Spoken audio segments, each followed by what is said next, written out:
Julie Nisar Ahmed அவருடைய wife நான் பேசுகிறேன்.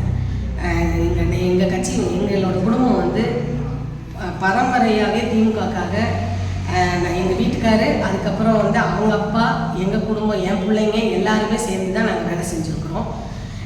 கிட்டத்தட்ட எங்களுக்கு தெரிஞ்சு இந்த சட்டமன்ற எலெக்ஷன், இந்த 2 எலெக்ஷன்லேயும் பிரபாகர் அண்ணனுக்காக நாங்கள் எல்லாருமே ரொம்ப உழைச்சிருக்கிறோம்.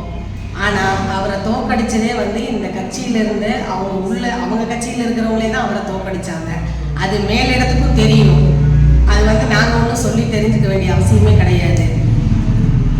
இன்னி வந்து பார்த்தீங்கன்னா எங்களுக்கு வந்து கலைஞர் இருந்தப்போ 10 வருஷத்துக்கு முன்னாடி சீட் கொடுத்தாங்க. அப்போ வந்து கொடுத்தப்போ நாங்கள் வந்து எவ்வளோ செலவு பண்ணியிருக்கோம் என்னன்றது அறிவாலயத்தில் கூப்பிட்டு யாரையும் விசாரிக்கவே கிடையாது. செந்தில் பாலாஜி அவர் சொன்னாருன்ற ஒரே ஒரு காரணத்துக்காக இந்த கட்சியில் வந்து ஒரு 2 உறுப்பினர் கார்டு கூட கிடையாது அவங்கக்கிட்ட. அவங்களுக்கெல்லாம் வந்து இவங்க வந்து சீட் கொடுத்துருக்காங்க. நாங்கள் எங்கள் வீட்டுக்காரர் கிட்டத்தட்ட 5-6 உறுப்பினர் கார்டு வச்சுருக்காரு. அவரெல்லாம் வந்து ஓரம் கட்டிட்டீங்க.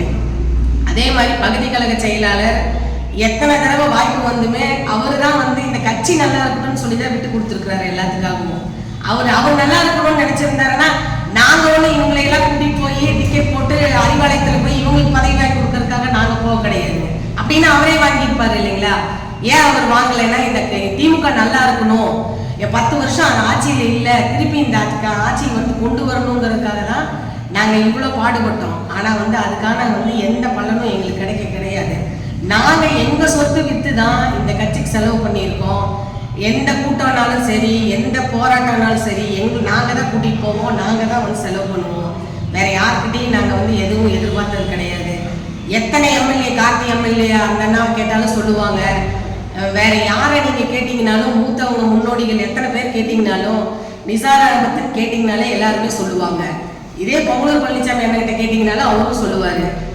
எத்தனை கூட்டம் நடந்தாலும் நாங்கள் அத்தனை கூட்டத்துக்கு கூட்டிகிட்டு போயிருக்கோம், எத்தனை தடவை அரெஸ்ட் ஆகிருக்கோம், எத்தனை தடவை வந்து எங்கள் மேலே கேஸ் போட்டிருக்காங்க, எத்தனை பொம்பளைங்க நாங்கள்லாம் வந்து 40-50 பேர் ஒரு நாள் ஃபுல்லாக நைட்டு ஃபுல்லாகவும் அரெஸ்ட் ஆகி வச்சுருந்தாங்க எங்களை கல்யாண மண்டபத்தில். நாங்கள்லாம் வந்து அதை எங்கள் குடும்பத்தையெல்லாம் விட்டுட்டு இந்த கட்சிக்காக, இந்த திமுகக்காக நாங்கள் போய் அவ்வளோ வேலை செஞ்சோம். இன்னைக்கு எங்களுக்கு என்ன மரியாதை இருக்குது, எங்களுக்கு என்ன அங்கீகாரம் இருக்குது? இந்த கட்சியில் அந்த அங்கீகாரமெல்லாம் கிடையாது. அதனால இனி வரப்போற காலத்திலயாவது இந்த கட்சிக்கு வந்து இது வந்து ஒரு துரோக கட்சி. இந்த கட்சிக்கு போறவங்க எல்லாம் இப்படிதான் ஏமாத்துவாங்க. இது நல்லவங்களுக்கு இந்த கட்சியில் இனிமே இடம் கிடையாது. இனி இந்த கட்சியில இருந்தாலும் செந்தில் பாலாஜி அவர் யாருக்கு சொல்றாரோ அவருக்கு தான் சீட் கொடுப்பாங்க.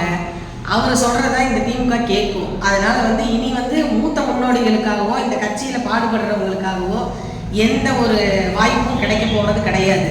அதனால இங்க இருக்கிறவங்களும் வந்து எல்லாருமே வந்து ஒரு நாடகம் தான், எல்லாருமே வந்து ஒரு நாடகதாரர்கள் தான். இப்போ இவங்க எல்லாருக்குமே இந்த பதவி இருக்கிற வரைக்கும் இந்த கட்சியில் இருப்பாங்க. நாளைக்கு இந்த பதவி எல்லாம் இல்லை, ஆட்சி இல்லைனாலே இந்த இவங்க பாதி பேர் இருக்க மாட்டாங்க, காணாம போயிடுவாங்க. இவங்கெல்லாம் இருக்கவே மாட்டாங்க, எங்களுக்கு நல்லா தெரியும். ஏன்னா இவங்களையெல்லாம் நாங்கள் இன்னைக்கு நேற்று பார்க்க கிடையாது, இவங்களை எத்தனை வருஷமா நாங்களும் பார்த்துட்டு தான் இருக்கோம். அதனால வந்து இந்த கட்சி இனி இந்த கட்சியை நம்பி யாரும் வந்து இங்கேயே இருந்தீங்கன்னா இது வந்து இப்படிதான் எல்லாரோட வாழ்க்கையும் சீரழிச்சு சின்னாபின்னமாக்கிட்டு தான் இந்த கட்சியை விடுவாங்க. இவங்க மட்டும்தான் நல்லா இருப்பாங்க. இவங்க கட்சியில பதவியில இருக்கிறவங்க, பொறுப்புல இருக்கிறவங்க மட்டும்தான் நல்லா இருப்பாங்க. இந்த கட்சியை நம்பி இருக்கிறவங்க எல்லாம் நல்லா இருக்க மாட்டாங்க. அதனால இனி வரப்போற காலத்துல இந்த இளைஞர்களுக்கு நம்ம எல்லாரும் சேர்ந்து வாய்ப்பு கொடுப்போம். இனி ஒரு மாற்று கட்சியை தான் உருவாக்குவோமே. அதனால என்ன, அவங்களதான் கொண்டு வந்து ஏன் இவங்க 2 பேருமே தான் நம்ம வந்து ஆளணும்னு எதுவும் நினைக்கணுமா? ஏன் அவங்க ஒரு தடவை தான் இவங்களுக்கு தான் வாய்ப்பு கொடுக்குறது, தாவைக்காக்கு தான் வாய்ப்பு கொடுத்து பாக்குறது. நீங்க இவங்கெல்லாம் நினைக்கிறாங்க, திமுக இருக்கிறவங்களும் அதிமுக இருக்கிறவங்கலாம் நினைக்கிறாங்க நம்ம தான் வருவோம், இவங்க நினைப்பாங்க நாங்க தான் வருவோம்னு. ஆனா அது அப்படி கிடையாது.